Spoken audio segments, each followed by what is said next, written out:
and we're going to carry on. We're going to take a little jump, just so you know. Mark Zeeley should have been preaching today, but unfortunately he's not well. And he thought he'd get better during the week, and then he went downhill again. So we were going to swap passages so that it all fitted together well, but we decided we'd stick with the passages that we already had. So we'll take a little jump. But for the last couple of weeks, we've been looking at these words. Genesis chapter 12, 3 verses. The Lord had said to Abraham, "Go from your country, your people, and your father's household to the land I will show you. I will make you into a great nation, and I will bless you. I will make your name great, and you will be a blessing. I will bless those who bless you, and whoever curses you I will curse, and all peoples on earth will be blessed through you." Tremendous promises to Abraham.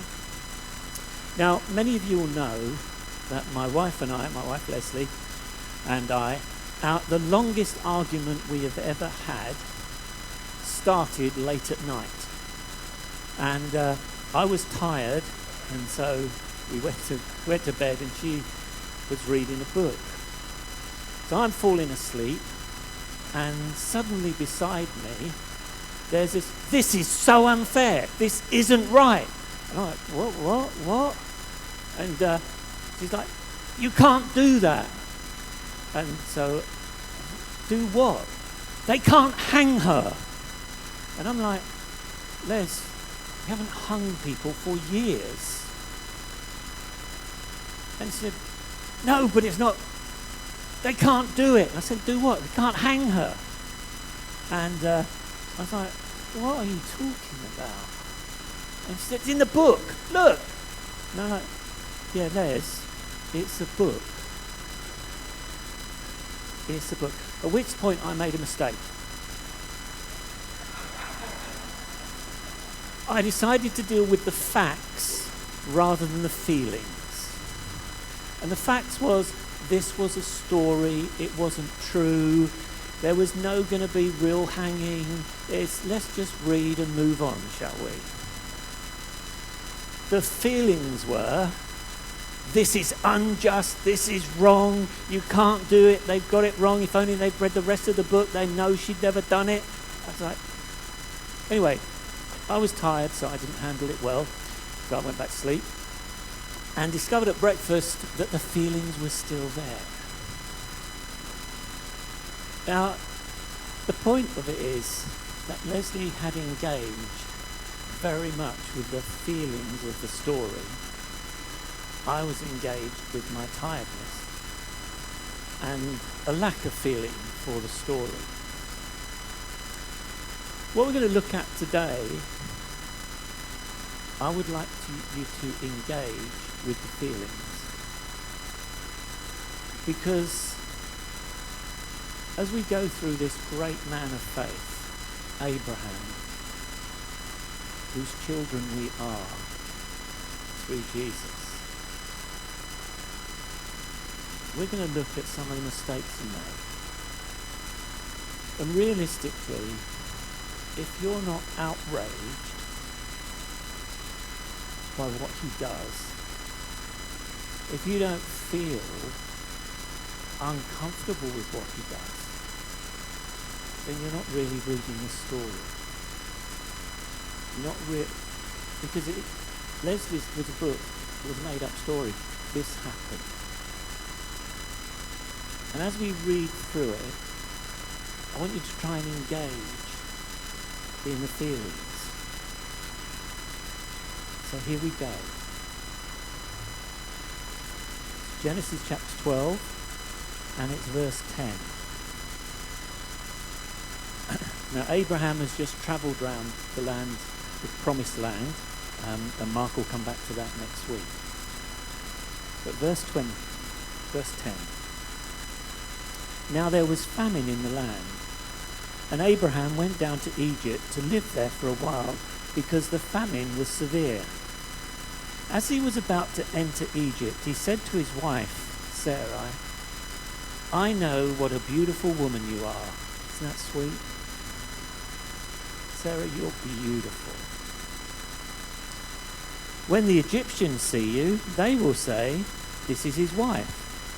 Then they will kill me, but will let you live.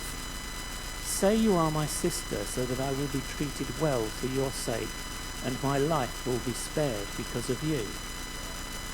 When Abram came to Egypt, the Egyptians saw that Sarah was very beautiful.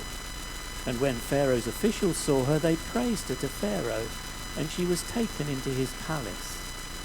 He treated Abram well for her sake, and Abram acquired sheep and cattle, male and female donkeys, male and female servants and camels. But the Lord inflicted serious diseases on Pharaoh and his household because of Abraham's wife Sarah. So Pharaoh summoned Abraham. What have you done to me, he said. Why didn't you tell me she was your wife? Why did you say she is my sister, so that I took her to be my wife? Now then, here is your wife. Take her and go. Then Pharaoh gave orders about Abraham to his men, and they sent him away on his way, and his wife with everything that he had.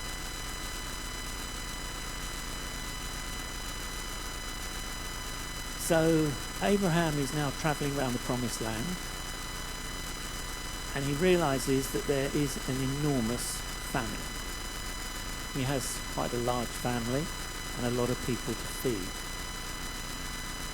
So what he decides to do is, well, Egypt has the Nile running through it, and it always has plenty of food, so we'll go down to Egypt, and there my family will survive.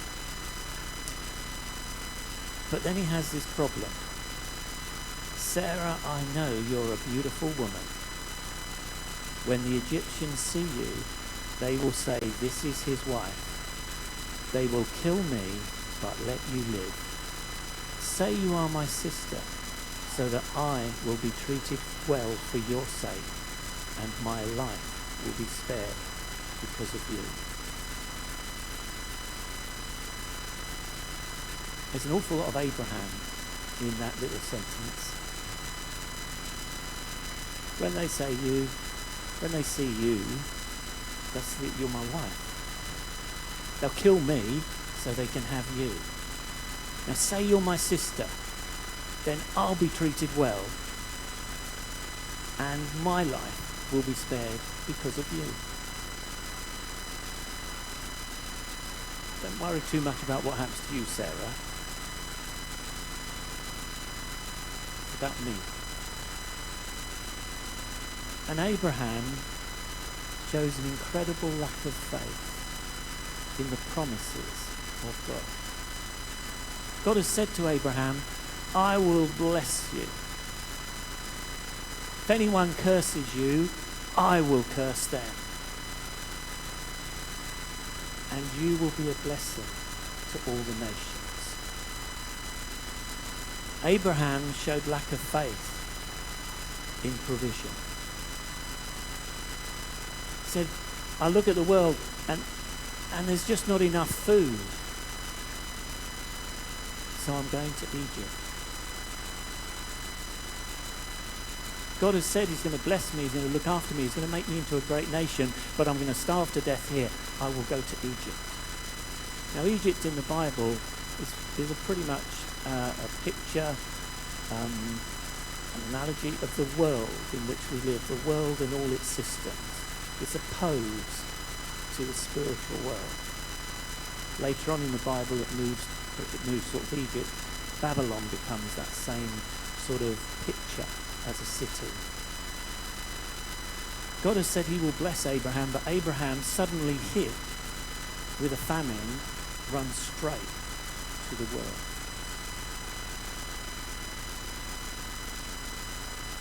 His lack of faith in prosperity. He can't see how he can thrive in this land, in the famine. But if I go down to Egypt, they will treat me well. They'll look after me. They'll provide for me. I will prosper in Egypt over here, rather than in the promised land. God says Whoever curses you, Abraham, I will curse. And Abraham says, Sarah, you protect me in Egypt. I can't rely on God to protect me, as it were. You protect me. If you say you're my sister, I'll be all right. They'll treat me well. They'll look after me. They will protect me. And because we know the end of the story, we miss some of the lack of faith that Abraham demonstrates at this point. Now we also have to remember that Abraham comes from a nation who had multiple gods. God had spoken to him, and so you can see through his life the development of faith. But at this point, it breaks. He has an incredible lack of faith. Abraham has been told that he will be a blessing to every family on earth. He has been told that he will bring blessing wherever he goes. And the first journey that he makes outside of the promised land brings judgment. Brings judgment. In Genesis 12:17, it says this: "But the Lord inflicted serious diseases on Pharaoh and his household."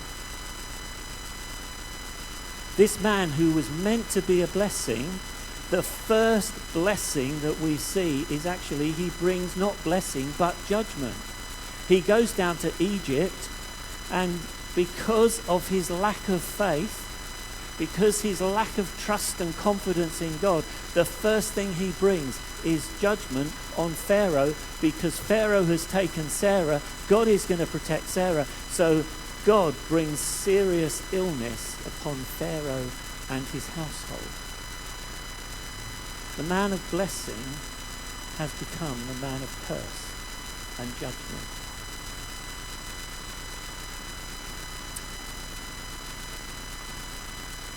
The odd thing about Abraham is he makes the same mistake several years later.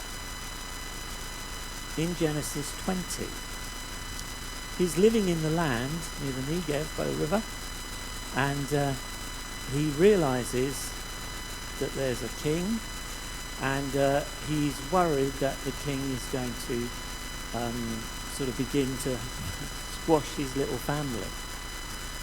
So he says to Sarah, says this in Genesis 20, "For a while they stayed in Gerar, and there Abraham said to his wife Sarah, 'Say you are my sister.' And then Abimelech, the king of Gerar, sent for Sarah and took her." So Abraham again decides, as it were, to sacrifice Sarah. He said, "Look, we're in a land, there's a king over it, king seems to have his eyes on you, let's just say you're my sister. Let's just say you're my sister." But God came to Abimelech in a dream one night and said, "You are as good as dead because of the woman you have taken. She is a married woman."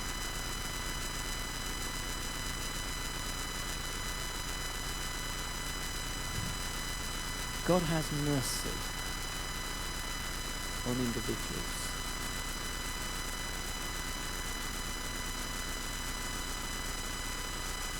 And Abimelech comes to Abraham just very quickly and says, "Look, I took your wife, and I was going to take her as my wife, but you told me she was my sister." Now Sarah is actually Abraham's sister. So Abraham isn't lying here. Abraham and Sarah have the same father but different mothers. Okay? So technically she is a half-sister. So he hasn't lied, but he hasn't said the truth either. That she is my wife. So Abimelech has this dream, grabs Abraham, and says basically, why have you done this to me? Now one of the reasons, exactly that. So Abimelech hasn't actually touched Sarah. God has protected her. And you'll find in the New Testament that Sarah is held up as someone who had phenomenal faith. And you just feel that in both these instances, although Sarah was being treated wrongly, she did have faith that God would protect her. But Abraham has behaved abominably. Not well. Not good. And then it says at the end of this Genesis 20, you can read it through, that God had caused all Abimelech's family and workers to not conceive. None of the women could have children. It's just a little sentence, but I want you to think of what that means. How long Sarah was kept. Because women don't know they aren't having children in a couple of days. We read that sentence and it's like, oh, that's great. God came in, protected Sarah. Now Abimelech has a dream. But the whole household knew that there was no children coming. I want you to think about what that feels like. Because meanwhile, Abraham was being looked well after. In this second story, the king is providing him with goats and sheep and all sorts of things. He's living fine. In the first story, again, he is looked after. Abraham has been fine. His lack of faith had cost Sarah enormously. His lack of faith in provision, in his prosperity and his protection had cost Sarah. And where he was due to be a blessing, he had brought judgment. Judgment on Pharaoh and his household, judgment on Abimelech and his household.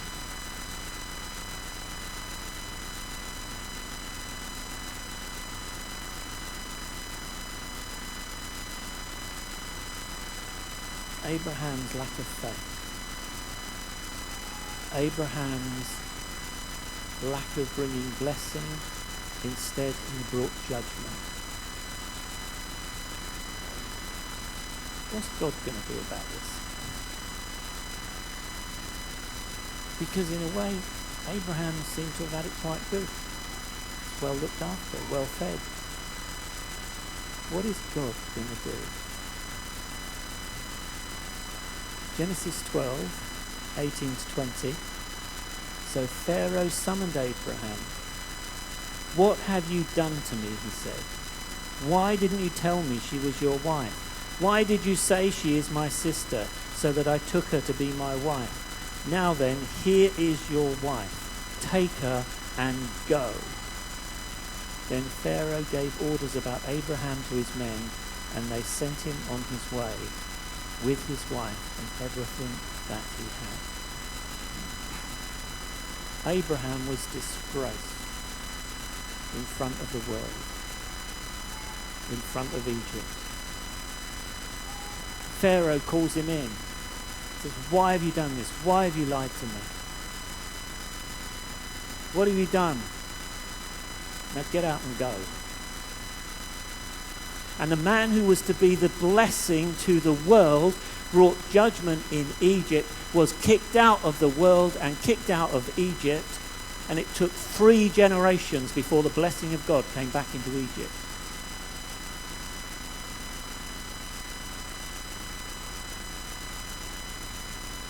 Because of his lack of confidence and trust in God. Genesis 20, verse 16. Abimelech says this.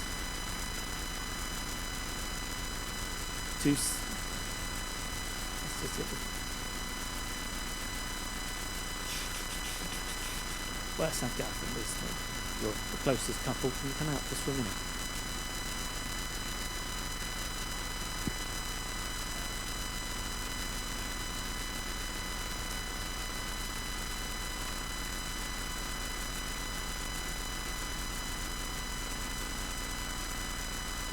So, early next morning, Abimelech summoned all his officials, and when he told them all that had happened, they were very much afraid. Then Abimelech called Abraham in and said, "What have you done to us? How have I wronged you that you have brought such guilt upon me and my kingdom? And you have done things to me that should never be done." And Abimelech asked Abraham, "What was your reason for doing this?" And then he sort of makes a good excuse. And then Abimelech brought sheep, cattle, male and female slaves and gave them to Abraham, and he returned Sarah, his wife, to him. So Abimelech comes in. Sarah's over here, part of his harem. Brings her in. And then in front of Abraham and in front of the whole court, he says this: "I am giving your brother 1,000 shekels of silver. This is to cover the offence against you before everybody." Now in the East, there's a lot of conversation which you don't have directly with the person that you're telling off. So Abraham is before the whole court, and Abimelech says to Sarah, "I'm giving your brother 2,000 shekels, which is a lot of money, to cover your offence." Abraham would be feeling so small. He would be taking this insult right on the chin for the whole court. Abimelech wouldn't even talk to Abraham on this one. Talk to Sarah. And in those days you could say this, and she's just a woman, for the whole court. Abraham is totally disgraced before the world because of his lack of faith, his lack of confidence, and his lack of willingness to obey God. Thank you.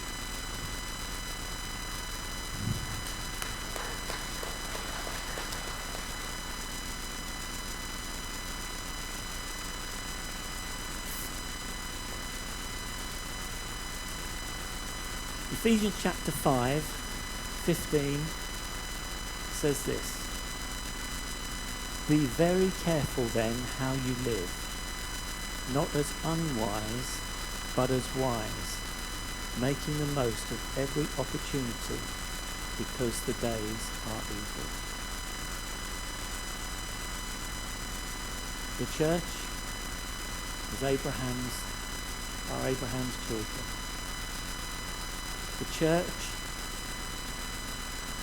has been given the promises of Abraham, that we would be blessed, we would be protected, and we would be a blessing.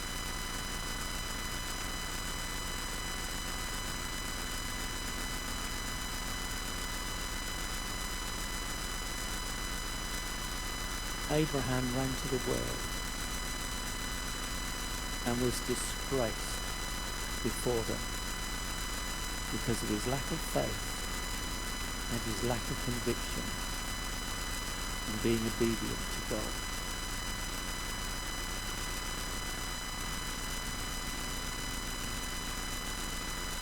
Paul says, be very careful how you live, not as unwise but as wise. The church in Corinth, he tells them off strongly because they can't get on with one another, because they're even taking people to court. Tells them off because of the level of immorality in the church. We are called to be a blessing and to bless.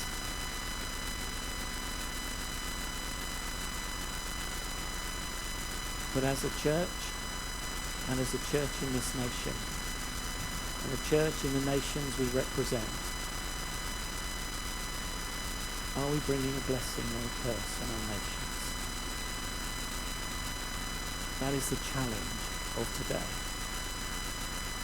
And just as I hope some of us are outraged at Abraham's behavior in the way that he treated his wife,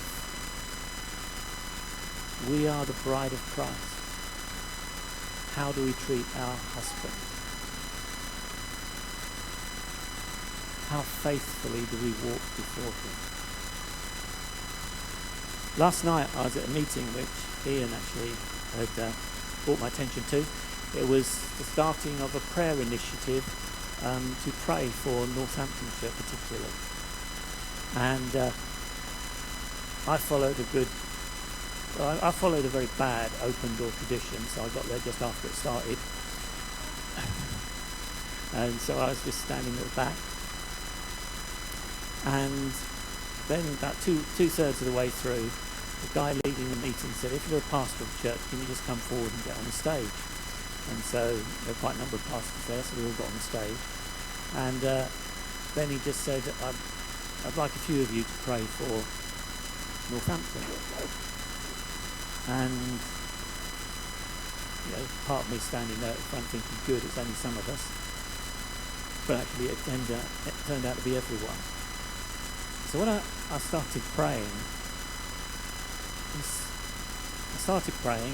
and then I suddenly realised I could see something of Northamptonshire churchscape. And it was such a cracked and broken vase. And so I just began to pray that God would blow through us as churches, to blow away the dust and the dirt. And then I prayed a lot. Well, I don't know whether it was how long I prayed for.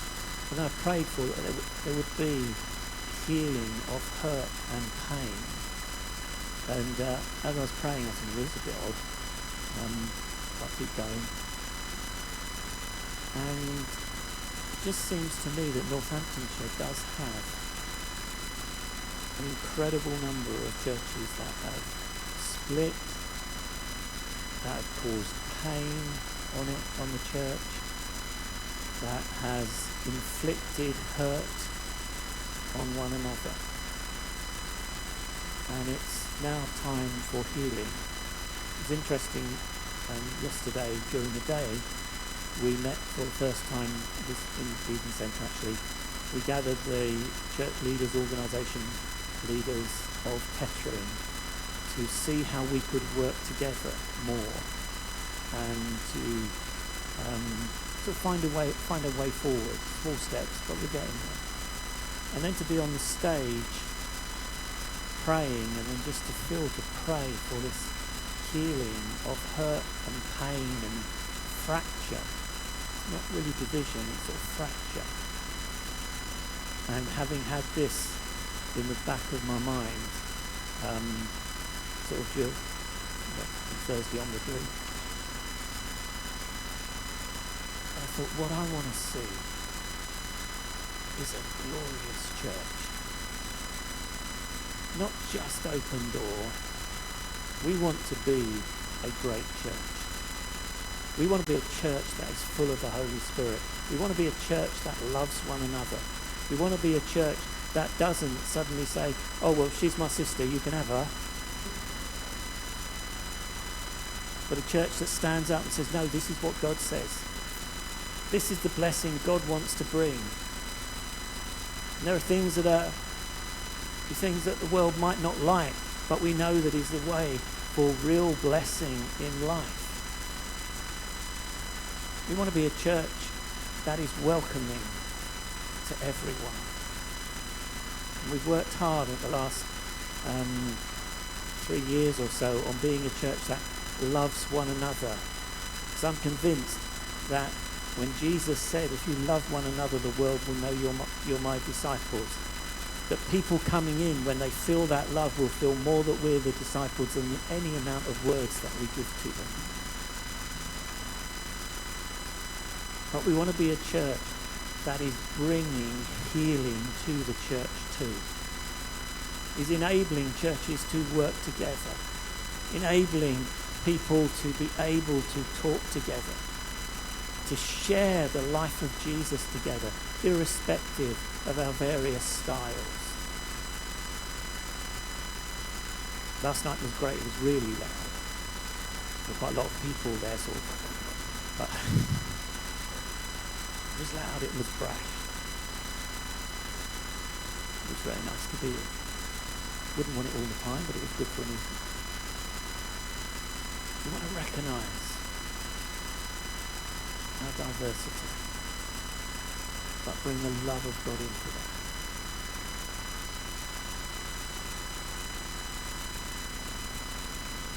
In this instance, today, we don't want to be an Abraham who ditched his wife. We want to be a Sarah that held on to her husband and hangs on to our husband Jesus, because we know he will never ever let us go. He knows he will provide for us. He will protect us.